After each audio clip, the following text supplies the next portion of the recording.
You stand in the dim light of a palace corridor, armor heavy on your shoulders, sweat gathering under your helmet. The year is 220 after Christ, and Rome is no longer the Rome you once swore to protect. You have survived campaigns on distant frontiers. You have endured the chaos of emperors rising and falling. You have seen men burned, broken, and torn apart by war.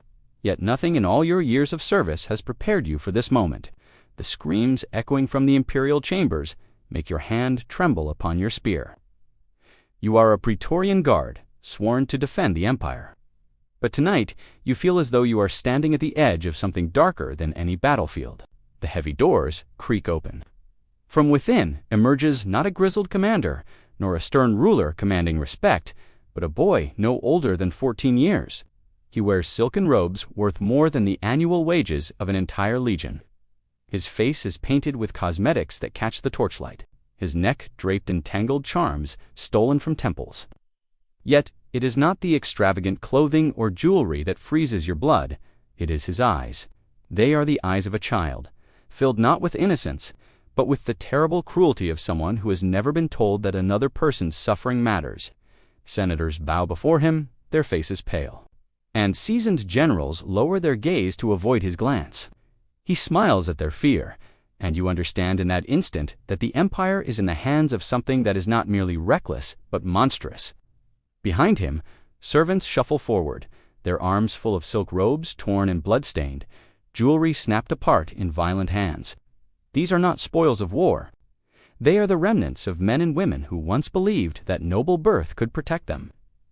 You have learned in your years of service that screaming always stops eventually, but the silence that follows is far worse. Tonight, that silence weighs on you heavier than your shield. His name is Varius Avitus Bassionis, though history will know him as Elagabalus, high priest of a foreign sun god and ruler of Rome before he has even reached manhood. He was born in the year 204, heir to a poisoned legacy that ran thick with ambition and corruption. His mother, Julia Soaemias, saw in him not a fragile child, but a tool for her own boundless hunger for power. In Syria, where he was raised, the boy was immersed in strange and unsettling rites that horrified Roman sensibilities. He watched ceremonies of sacred prostitution, gender transformations enacted as divine performances, and sacrifices masked as religious offerings. From those early years, he learned that the gods demanded pleasure without restraint, and that pain inflicted upon others could be interpreted as worship.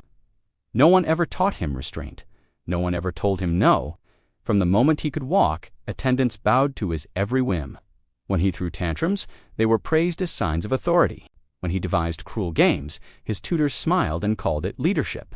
His family saw in him a handsome face, quick intelligence, and a potential weapon for political maneuvering. By the age of 10, he had already discovered the power of tears. If he wept, attendants rushed to satisfy his every desire. By the age of 12, he had learned that anger achieved faster results, and so he struck those around him with words and with fists. By the time he reached 14, he had mastered the ability to use human beings as if they were objects created solely for his amusement, and fate, through a tangle of conspiracies and betrayals, placed him on the throne of the greatest empire the world had ever seen. The opportunity for his rise came after the assassination of Emperor Caracalla in the year 217. His successor, Macronus, sought to steady the empire with cautious reforms. But in doing so, he alienated both the army and the aristocracy. He cut the wages of soldiers while indulging in personal luxury, and that alone was enough to doom him. Julia Soaemias, the boy's ambitious mother, saw her chance. She spread rumors that her son was Caracalla's illegitimate child, a fabrication so thin that any clear-eyed observer could see through it. Varius Avitus Bassionis resembled no one in the Severan bloodline, and the timeline of his supposed parentage was impossible. Yet Roman soldiers, longing for restored pay and eager for an excuse to depose Macronus, embraced the lie as truth. Julia Soaemias did more than whisper rumors. She plundered temple treasures to fund her son's campaign, filling the purses of commanders who might otherwise have hesitated. She promised senators new freedoms, assured priests that their foreign god would rule from Rome itself, and guaranteed merchants that regulations strangling trade would be swept away. Most chilling of all, she knew exactly what her son had become. She had witnessed his growing cruelty, his casual disdain for human dignity, his delight in bending others to his will. And instead of fearing it, she recognized his depravity as a political weapon. The decisive moment came at Antioch in the year 218. Macronus marched to confront the pretender, expecting loyalty from his eastern legions. Instead, he found betrayal. Soldiers who had once sworn oaths to him had already declared for the boy, bought not with promises of justice, but with the weight of gold and the lure of restored privilege. When battle came, Macrinus's faithful troops were outnumbered and demoralized. They were swept aside almost without resistance. The emperor fled, but he was captured and executed. His severed head dispatched as a gift to the 14-year-old boy who now styled himself master of the Roman world. The scene that followed might have been one of triumph, but witnesses describe something far more unsettling. In the Syrian temple where he performed his morning rituals to the foreign sun god, the boy received the grisly trophy. Draped in robes of gold and purple, he smiled as he gazed upon the severed head of his predecessor. It was not the satisfied expression of a victor who had secured power, but the delighted grin of a child who had just been given a new toy. His first command as emperor was both symbolic and terrifying. He ordered the heads of Macrinus's supporters to be displayed around the temple, their lifeless faces staring outward as if in eternal warning. His second-in-command revealed what would define his reign. He demanded that prisoners of war be brought before him, not for swift judgment or formal trial, but for games of his own invention. At first, the contests seemed almost traditional. Officers captured during the battle were forced to race around the temple complex, carrying heavy stones. The victors received freedom and a purse of gold, while the losers met the executioner's blade. Yet the boy emperor soon grew restless. The simplicity of victory and defeat did not satisfy him. He began to invent new rules, rules that had nothing to do with military honor and everything to do with humiliation. Races became obstacle courses through filth, mud mixed with animal waste, pits filled with crawling vermin. Losers were not granted swift death, but forced to endure punishments devised to test not only their strength, but their dignity. Each contest pushed further into the realm of cruelty. The Syrian priests who had accompanied him encouraged these spectacles, declaring them divine expressions of creativity. Blind Tor, willfully ignoring the sadism taking root in their young sovereign. Guards and attendants soon learned that to question these entertainments was to vanish quietly, erased from memory, their names struck from records, their families left without explanation. The march toward Rome gave Elagabalus time to sharpen these appetites. The imperial procession became a carnival of excess. He refused to ride on horseback like a commander, preferring instead to recline within a litter, carried not by seasoned porters, but by slaves, chosen solely for their beauty. He began to view human attractiveness as a resource to be collected and consumed, and each city along the journey was compelled to provide tribute. Governors sent their most handsome boys and most beautiful girls, not as hostages, not as volunteers, but as ornaments for the emperor's traveling pleasure palace. Letters from provincial officials record the whispered horror of what occurred in the imperial tent each night. It was larger than many houses, divided into chambers with distinct purposes. There were shrines where he performed his Syrian rites, mixing gold altars with shocking innovations of his own design. There were bedrooms where chosen captives were summoned to entertain him. Most disturbing of all were the instructional chambers where he gathered these young tributes to deliver speeches.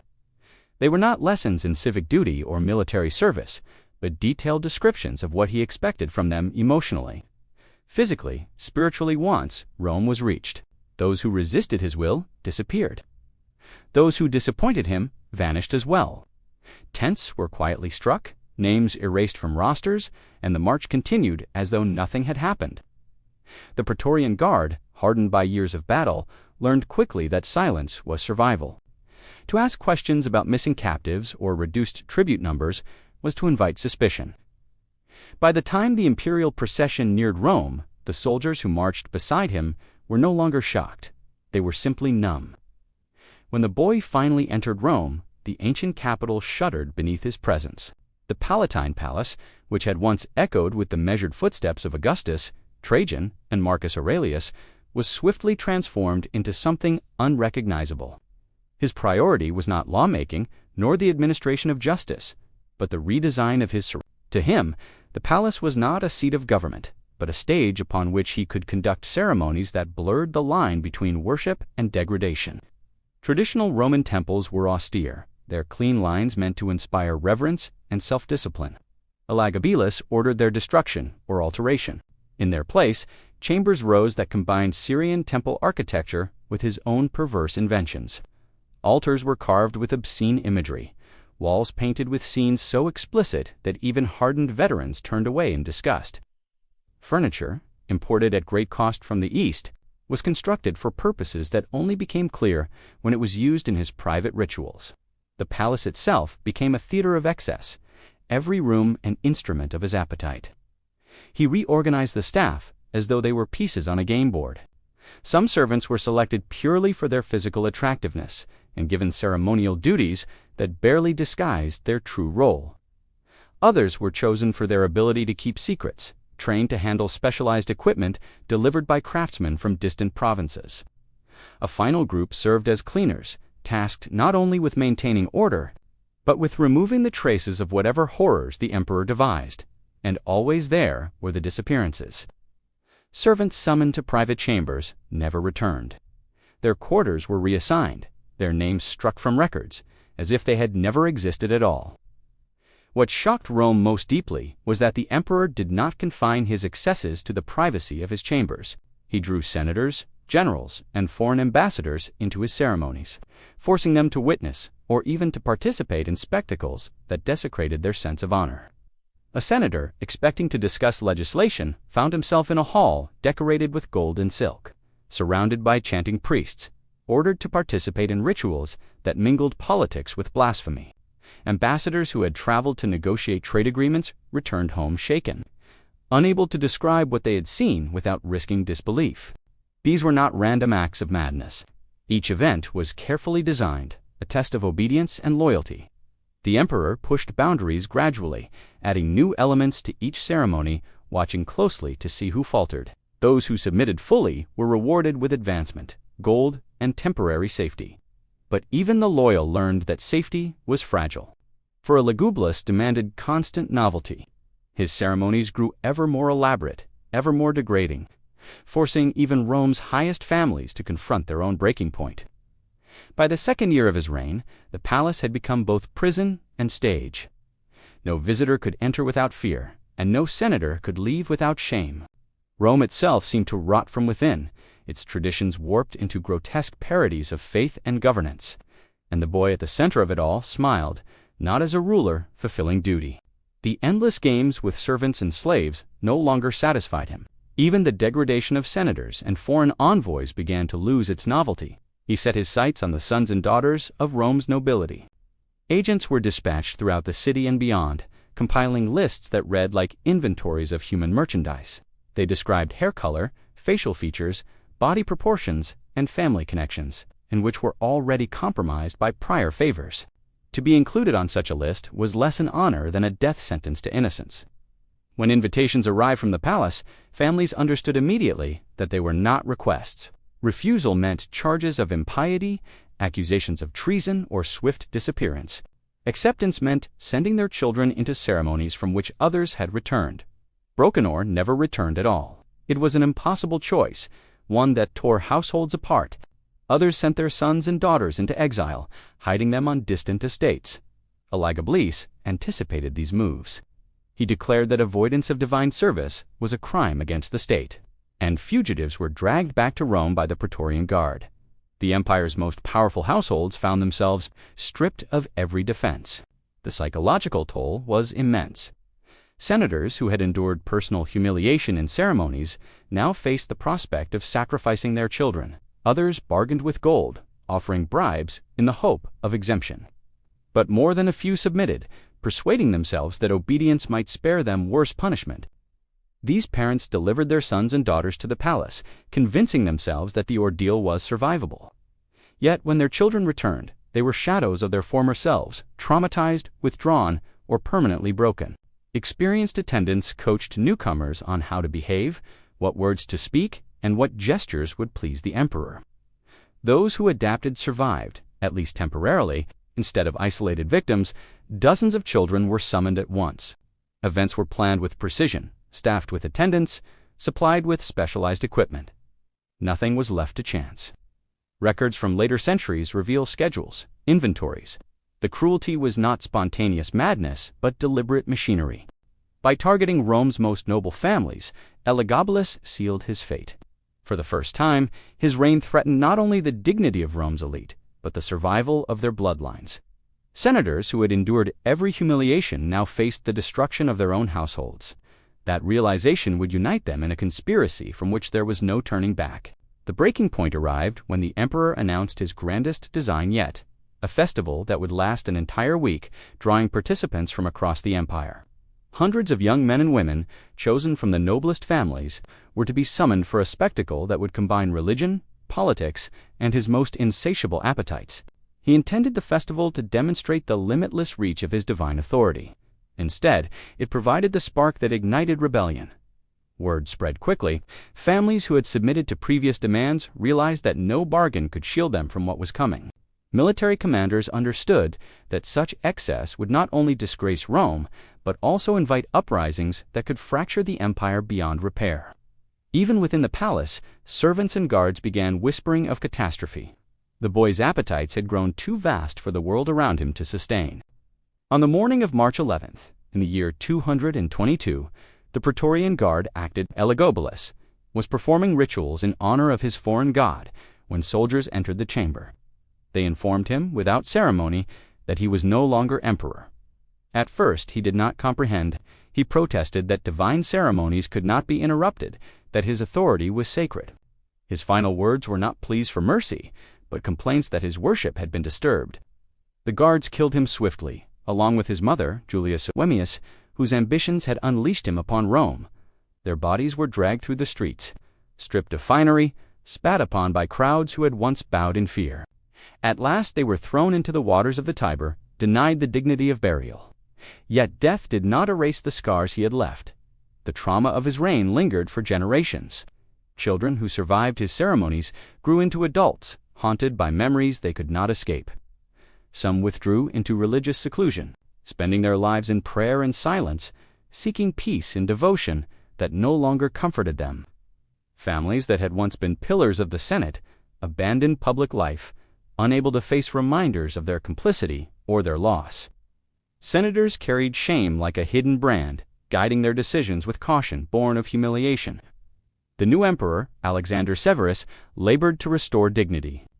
He ordered the destruction of the chambers Elagabalus had built, erasing the obscene frescoes and dismantling the altars.